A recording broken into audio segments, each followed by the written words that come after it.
Assalamualaikum warahmatullahi wabarakatuh. Perkenalkan, nama saya Rizal Budi Santoso.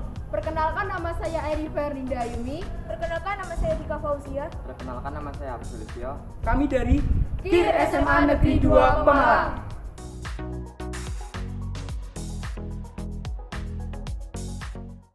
Bab 1. Pendahuluan. Pertama, latar belakang. Menurut Suripin, dalam sistem drainase perkotaan yang berkelanjutan, banjir adalah suatu kondisi di mana tidak tertampungnya air di dalam saluran pembuangan atau terhambatnya aliran air di dalam saluran pembuangan, sehingga meluap dan menggenangi daerah di sekitarnya. Setiap musim penghujan, beberapa daerah perkotaan kerap kali terendam banjir dan semakin meluas seiring berjalannya waktu.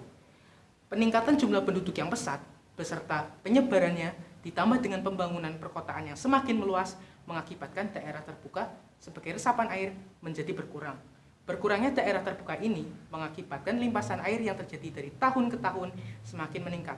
Dengan demikian, diperlukan adanya media yang mampu untuk meminimalisir banjir dan mudah untuk diterapkan. Yang kedua, perumusan masalah. Sebelum melaksanakan praktikum, peneliti merancang beberapa pertanyaan, yaitu sebagai berikut. 1. Bagaimana rancangan, bentuk, dan cara kerja paving double biopori yang tepat dan mudah diterapkan bagi masyarakat? Kedua, bagaimana daya serap tanah terhadap air ketika dipasang paving double biopori tersebut? Ketiga, apa saja faktor yang dapat mempengaruhi tingkat daya serap tanah terhadap air melalui medium paving double biopori? Yang keempat, apakah perbedaan antara daya serap air pada tanah yang menggunakan paralon berlubang dan paralon yang tidak berlubang? Ketiga, tujuan penulisan.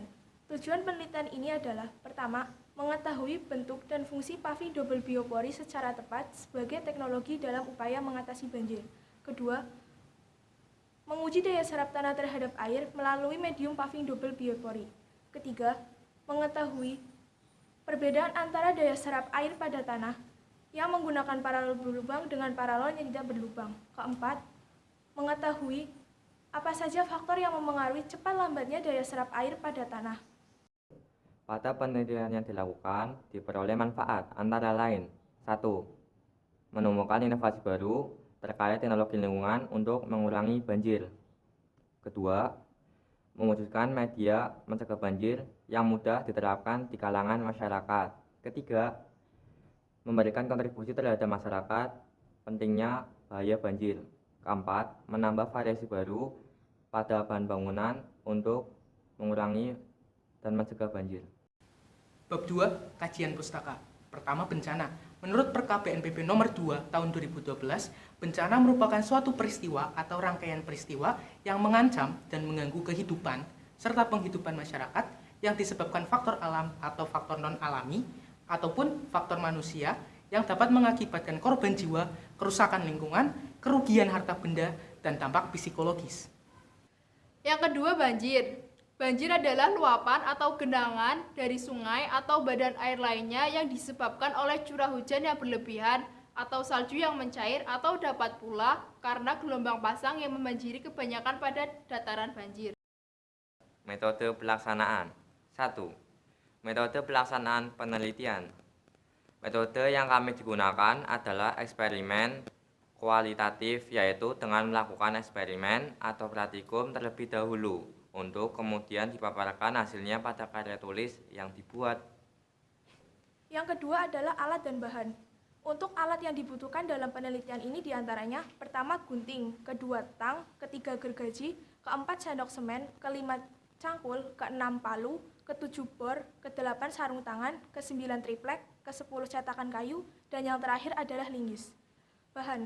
Untuk bahan yang dibutuhkan dalam penelitian ini diantaranya: pertama, kawat loket ukuran setengah inch; kedua, paralon ukuran 1/4 inch dan 3/4 inch; ketiga adalah gelas plastik bekas ukuran 220 ml; yang kelima adalah paku; yang keenam, semen; yang ketujuh, pasir; yang kedelapan, kerikil atau split; yang kesembilan, air; yang kesepuluh, ember; dan yang terakhir, saringan. Uji coba tipe paralon. Uji coba pada paralon dengan dua tipe, yaitu paralon berukuran 1/4 inch dengan diberi lubang dan tidak diberi lubang sepanjang 40 cm. Dengan sampel 1 liter air yang dituang ke dalam paralon yang dipasang di tempat jenis tanah dengan waktu penelitian yang beragam. Peneliti menghitung waktu serap tanah terhadap air memakai dua tipe paralon tersebut dan menjadikan hasil tersebut sebagai dua primer yang nantinya dibuat simpulan untuk langkah pembuatan. Yang kelima, waktu dan tempat praktikum. Pelaksanaan praktikum dimulai pada 28 Oktober 2019 sampai 28 Januari 2020 di SMA Negeri 2 Pemalang. Dan jenis data yang digunakan dalam penelitian ini menggunakan data primer yang mencakup data deskriptif dan kata kualitatif. Yang terakhir, metode perolehan data. Metode yang penulis digunakan dalam proses penelitian yaitu dengan cara eksperimen dan memperoleh data primer dari praktikum. Bab keempat, hasil, pembahasan, dan gambaran ekonomis. Yang pertama, hasil kajian. Dari praktikum yang peneliti lakukan, diperoleh hasil berupa data 4 kali percobaan, bertempat di tanah merah, tanah liat, tanah pasir, dan tanah lapang.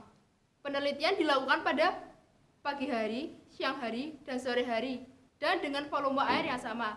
Data ke-6 percobaan yaitu sebagai berikut. Dari hasil yang diperoleh, dapat disimpulkan bahwa paving double biopori yang memiliki paralon berlubang lebih cepat dalam penyerapan air dibandingkan paving double biopori dengan paralon tidak berlubang. Jadi, paving double biopori akan efektif jika menggunakan paralon berlubang. Selain itu, jenis tanah yang berbeda dan memiliki daya serap serta kepadatan yang berbeda juga mempengaruhi kelangsungan sistem kerja paving double biopori. Apabila paving double biopori dipasang teratur pada sebuah lahan, maka paving tersebut akan dapat menutup lahan secara keseluruhan sebagaimana paving pada umumnya dengan resapan air yang optimal. Yang keempat adalah gambaran ekonomis. Dengan menggunakan paving double biopori ini, pengguna tidak hanya mendapatkan fungsinya sebagai penutup jalan saja, namun juga sebagai teknologi yang dapat mengurangi banjir. Selain itu, dengan ukurannya yakni 40 cm x 40 cm akan membuat waktu pemasangannya menjadi lebih ringkas sehingga dapat menekan biaya pemasangannya. Di sisi lain, dari segi harga dan kualitas, paving double biopori ini dapat bersaing dengan produk paving pada umumnya. Dari hasil eksperimen yang telah dipaparkan sebelumnya, dapat disimpulkan sebagai berikut. 1. Paving double biopori dapat mengurangi banjir secara efektif. 2. Paving double biopori tidak hanya memiliki fungsi material sebagai bahan bangunan saja, tetapi memiliki fungsi teknologi mitigasi yaitu mengurangi banjir. 3. Paving double biopori dapat diterapkan secara mudah di dalam masyarakat. Yang terakhir adalah saran. Saran untuk perguruan tinggi diharapkan agar dapat lebih mengembangkan karya ilmiah ini supaya produk paving double biopori ini dapat diimplementasikan dan berguna bagi masyarakat. Untuk pembuatan dan prototipe paving double biopori sebagai berikut. Buat cetakan berbentuk persegi dengan ukuran 40 cm dan tinggi 7 cm. Potong paralon ukuran 3/4 inch sepanjang 20 cm dan belah menjadi 2. Buat kerangka paving menggunakan kawat loket seperti pada video. Masukkan potongan gelas plastik, paralon, dan kerangka pada cetakan. Kemudian buat adonan semen dengan campuran pasir, semen, split, dan air. Lalu tuang adonan ke dalam cetakan yang telah disiapkan. Kemudian ratakan dan tunggu hingga mengeras. Setelah mengeras, keluarkan paving dari cetakan dan paving double biopori siap digunakan. Untuk pemasangannya, pertama-tama buatlah 2 lubang pada tanah. Kemudian masukkan paralon 1/4 inch yang sudah diberi 20 lubang dengan jarak antar lubang 2 cm ke dalam lubang paving double biopori. Kemudian masukkan ke dalam tanah. Pasang saringan pada bagian atas paving supaya sampah tidak masuk ke dalamnya.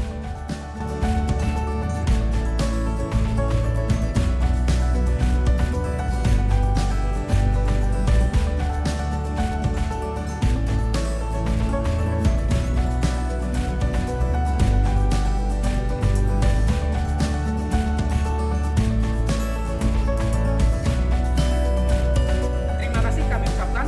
Wassalamualaikum warahmatullahi wabarakatuh.